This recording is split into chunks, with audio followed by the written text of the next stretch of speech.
Welcome to my latest video, and something slightly a bit different. So I've been using Reef on the Red Sea Reefer 170 for the last 12 months and really loving the simplicity and dosing once. And I really can see how the corals are thriving, and the consistency of supplementing both my major and minor benefits in one solution really helps.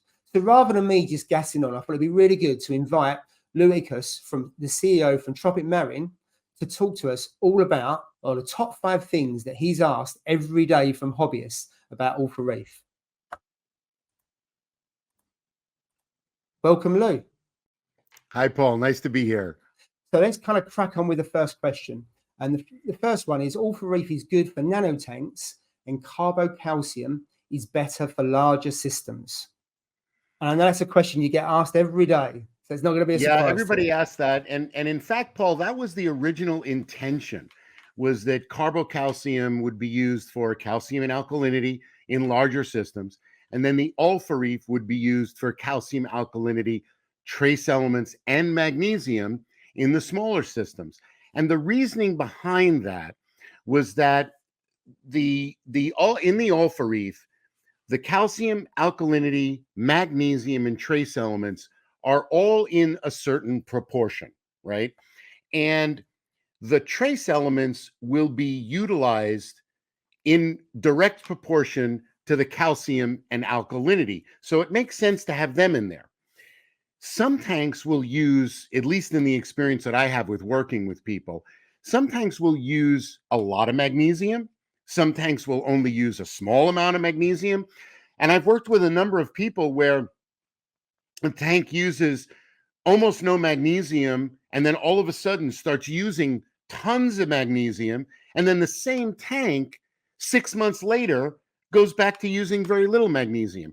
So we had anticipated that the Reef in a smaller system where you're doing larger percentage water changes. If you have a nano aquarium that's 10 gallons or so, you can do a 5-gallon water change like nothing. Well, if you do a 50% water change in a nano, you're going to rectify 50% of any magnesium imbalance that is there because of that proportion that's in the Reef.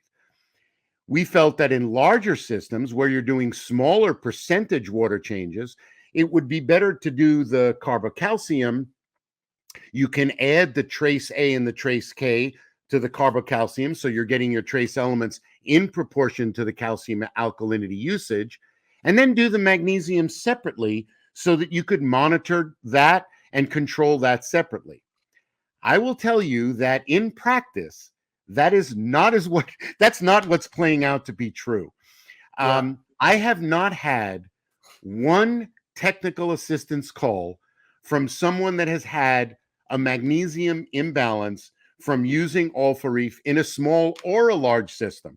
And we have lots of people now that are using the Reef in much larger systems because, frankly, it ends up being more economical.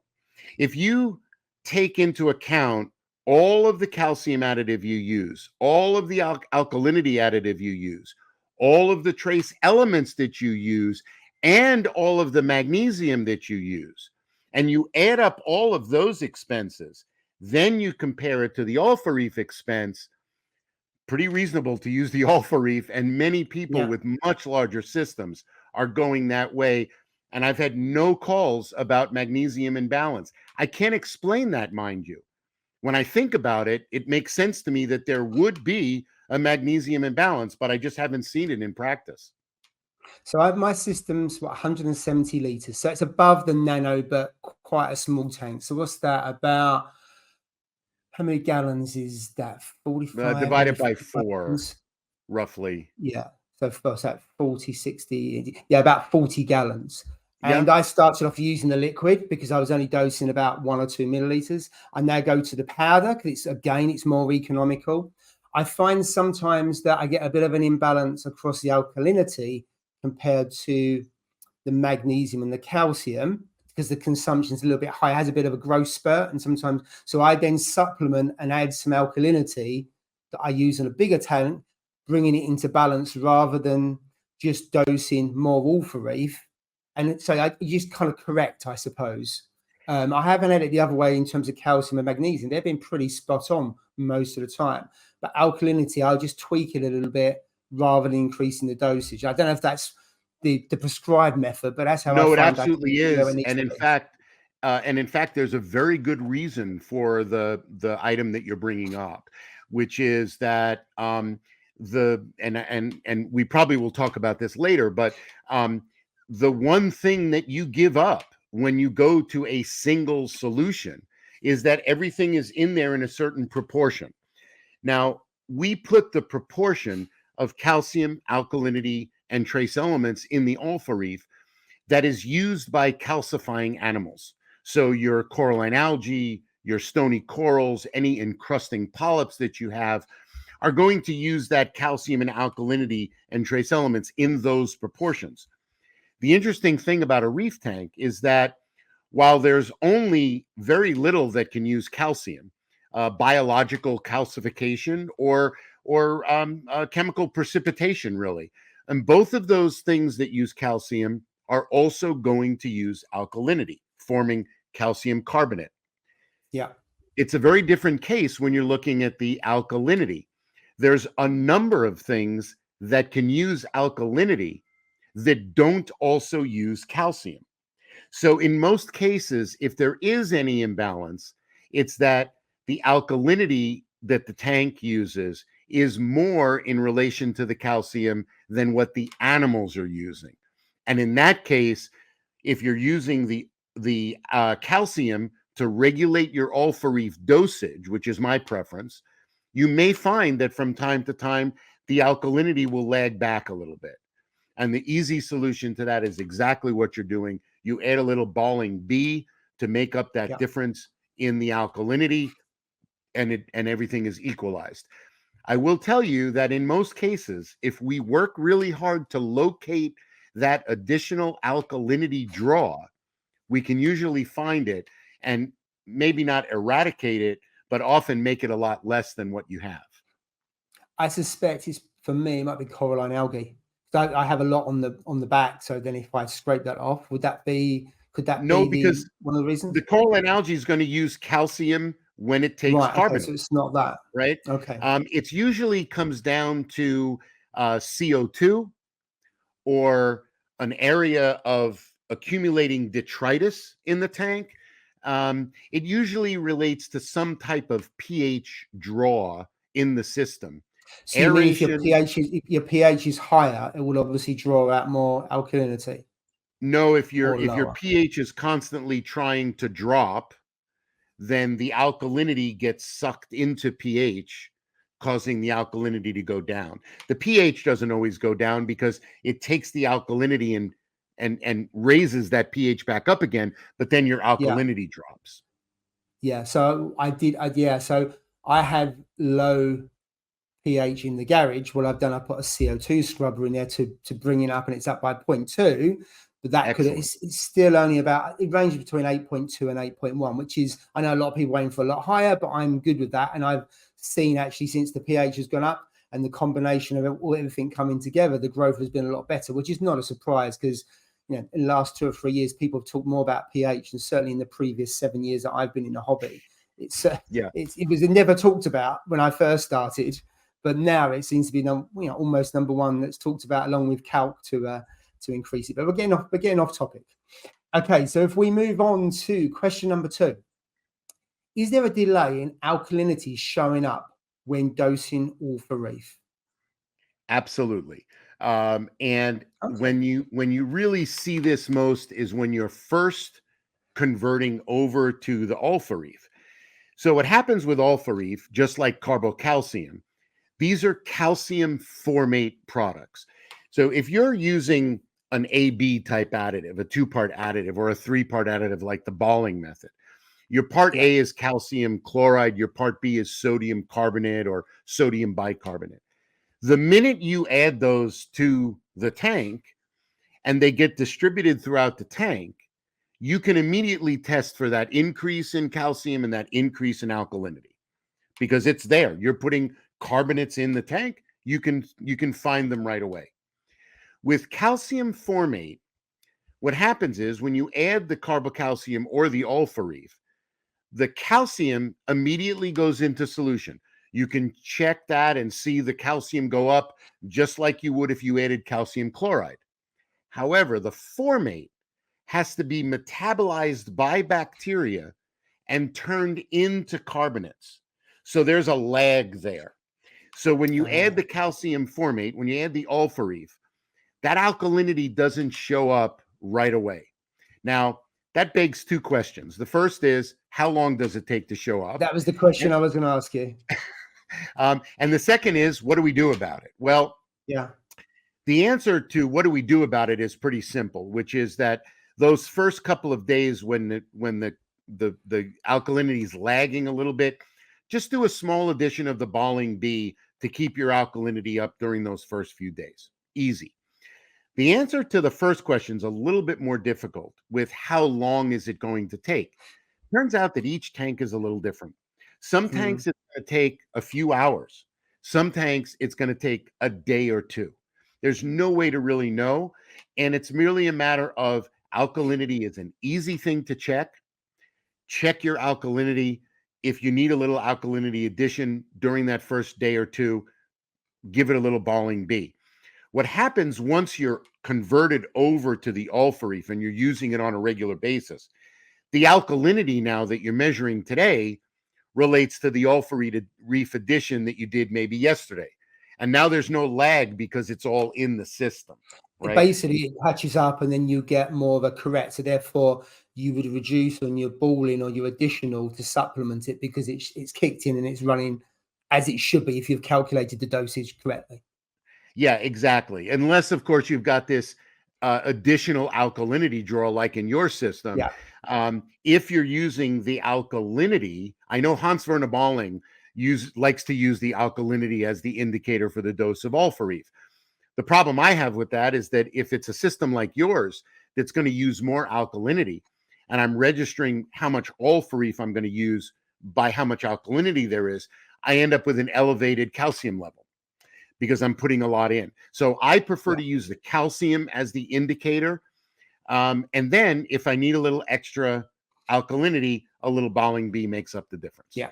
But I suppose the reality is if you're checking on a regular basis, those three elements, say on a weekly basis, then you'll see what's happening and then you can adjust accordingly, whether you top up on one or you dial down on the other. And you'll get, I found you get used to it and your system behaves and starts to normalize unless you get a growth spurt, which is great because not only you see the cobbles grow, but you will also see that they're feeding off of those three. Therefore, you need to increase the dosage. I mean, I went from 2 milliliters, I'm up to 27 now, and I know because I've got a mixed reef and they've grown out quite well. So that's also a good sign of growth and the coral and the tank doing well, I suppose. Okay, great. Let's move on to the third question now. So the third one is: are there any downsides to using Reef? Well, we've kind of mentioned it already, but we'll go back over it. Yeah.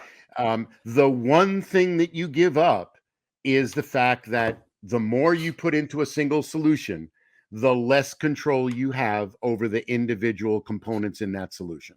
To me, the convenience of one dosing pump, one solution to do calcium, alkalinity, trace elements, and magnesium far outweighs the slight issue that you may have where maybe you need to do a little extra supplementation of one or another from time to time. I don't think there's any contest. 4 dosing pumps, 4 different solutions, or 5 different solutions, as opposed to one. The other, big advantage of carbocalcium of Reef and carbocalcium is it's extremely concentrated. So the amount that you need is much less milliliter wise than you would need of a balling method, for instance.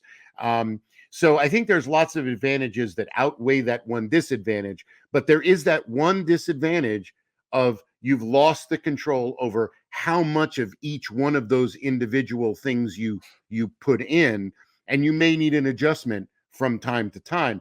And this is the big advantage of the balling method, is that you can tweak constantly your calcium and your alkalinity to make sure that you're always targeted exactly where you need to be. You can't do that with the Reef. You need a little extra supplementation of one or the other. Yeah, I agree. So I've got 2 tanks. One is using Ultra Reef, and I deliberately used that one because it was recommended to me on the live stream by other people. And secondly, you've got one dosing pump. It's nice and easy. You set it up. You can put 2 or 3 liters into a container and let it go for quite a while. I used the Red Sea foundation on another tank, and that has three dosing pumps, and that is easy to use. Don't get me wrong, and you don't usually have to change it that much. But I have found Ultra Reef is cheaper, taking into consideration one tank is bigger than the other, but also it's only one element rather than 3.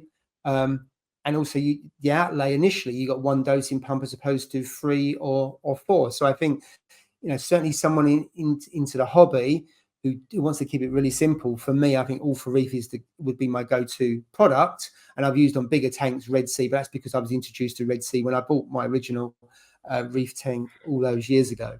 Was there anything else that you think that there's a downside to Ultra Reef? No, it's really it's one of those few products that is actually easier and in many cases better than more complicated approaches. We have a lot of people that have switched over to it for much larger systems and really loving the results that they're getting. Yeah, I've also some friends of mine, they use calc because a lot more people using calc, and they use Ultra Reef as a buffer, because obviously you're limited on how much calc you are to usually your RO and your how much you dose on that on a daily basis. And they use Ultra Reef because of its all-round ability to top up or supplement across the board. And certainly I've seen more and more people use it for that. I don't know if you're seeing that, Lou. Yeah, we're seeing that in the US definitely. There's a lot of people that like that pH boost that they get from the Kalkwasser. Yeah. I am personally not a fan of that. I'm a firm believer that if your tank is running, under 8.0, we should look at why it's running under 8.0 pH and fix that rather than put a band-aid on it by running Kalkwasser. Also, you kind of decrease the benefits that you're getting from the trace elements if you're adding less Ultra Reef than the tank really needs. That being said, if you're a big fan of Kalkwasser, you often, if the tank is growing effectively, you often hit that ceiling of you need only 1.5 liters of makeup water, but you need 2 liters of Kalkwasser to meet your calcium demand. How do you make up that difference? Ultra Reef's a great way to fill that in, but I'd rather have you use more Ultra Reef so you get the benefit from the Ultra Reef. Yeah, I'm with you. Okay, thank you for that. Let's move on to the 4th question then. How do you solve the crystallization at the tip of a dosing tube? Because I know this is something you get asked quite a bit. And I must admit, I haven't checked mine, so I need to check mine to see if I do. Yeah, often, not often, sometimes, depending on the conditions in the individual system, your dosing tube right at the end will get some crystallization on it and kind of shut it down. Yeah. There's a couple of really good, easy, very inexpensive ways to fix that. One way is to put a check valve into the dosing tube that the Ultra Reef doses and put the end of your dosing tube submerged into the water, because then it's constantly getting washed off by circulating water. But to do that, you've got to have a check valve in the dosing tube so it doesn't back siphon into the Ultra Reef. The method that I really like, that I think works really, really well, is if you have an automatic top-off system, you put a Y in your automatic top-off tube and run your Ultra Reef into the automatic top-off tube. Then every time your top-off water runs, you're rinsing out that tube and flushing out any crystallization that might be in there.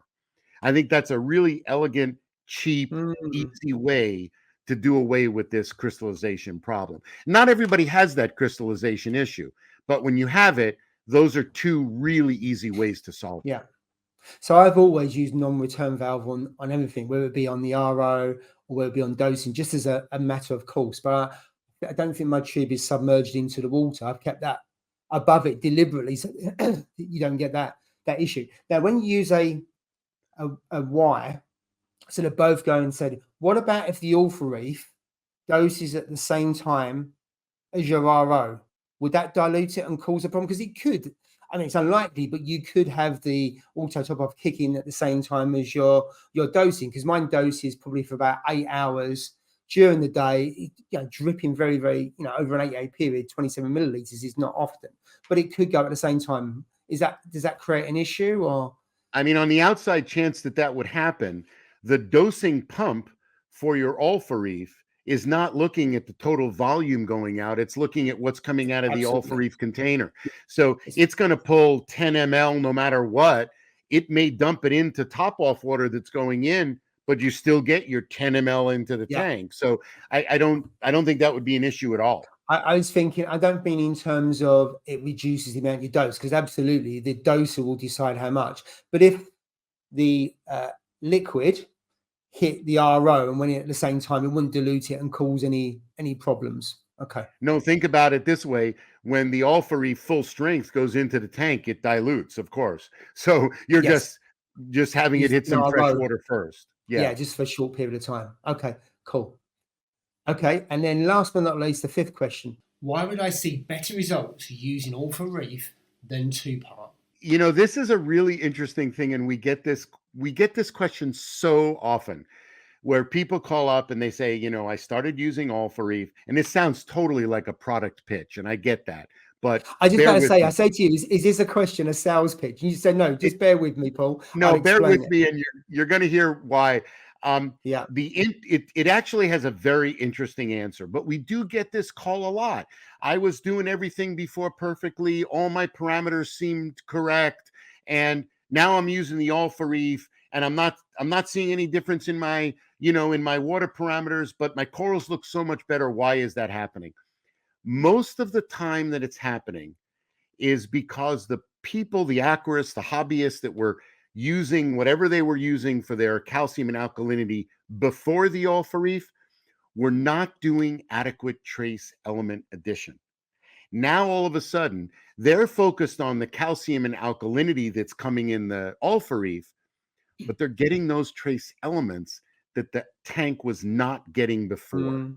And that can make a huge difference in the growth and the color of how much the corals are engorged and how they feed at night and all of that. Those trace elements can make a huge difference. And 90% of these folks that call me and ask this question, when I say to them, were you doing trace element addition before? They say, no, I was doing my water changes and I thought I was getting all the trace elements I needed there. As you know, if somebody's doing a 10% water change or a 20% water change, you're getting 10 or 20% of the trace elements you need. So all of a sudden now, for the first time with the Alpha Reef, the tank is getting 100% of the trace elements that it needs, and that makes a huge difference. And I'm fascinated by the fact that so many people are getting such better results simply because they're getting those trace elements in there when they weren't before.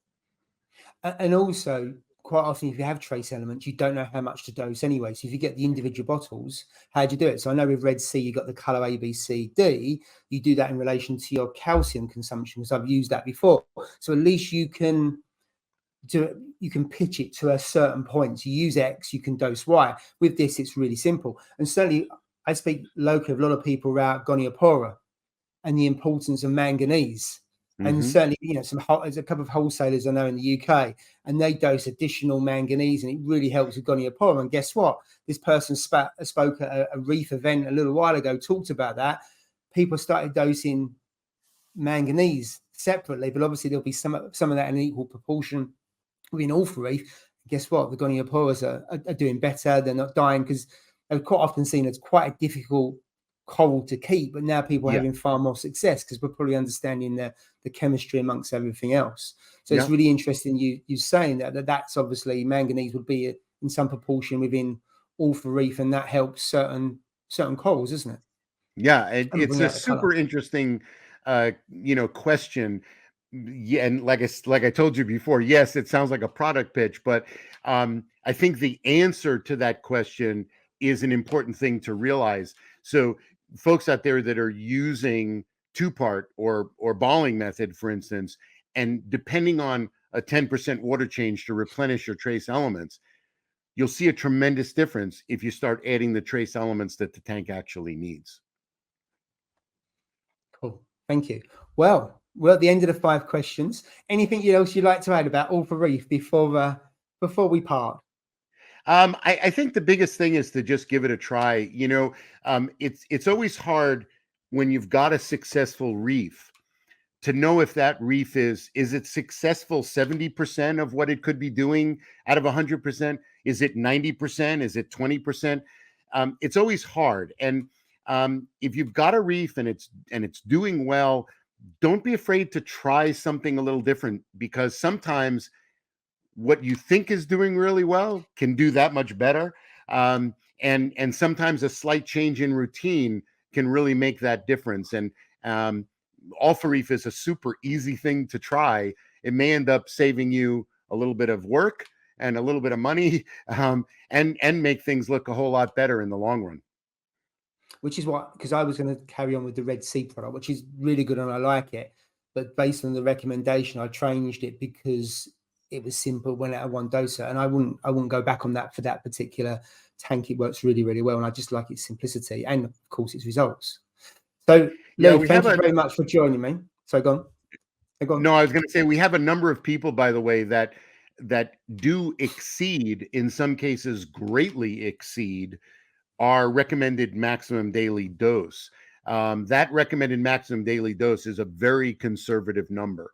So if you're getting really aggressive growth and those animals are sucking up that calcium and that alkalinity, don't be afraid to increase that dose a little bit above what we say is the maximum dose if need be, because it absolutely is safe to do that. Yeah.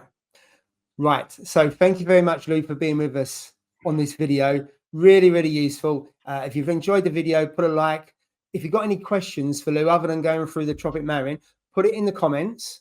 I will get those questions out to Lou, and then we'll come back into the comments and ask that question as much as we can. If it's a really complicated question, I might ask you to message me on Instagram or something like that, and then we can get a longer answer than you can put in the comments in there. So thank you very much for joining us, Lou. And My thanks pleasure, for Paul. Thank you. Bye for now.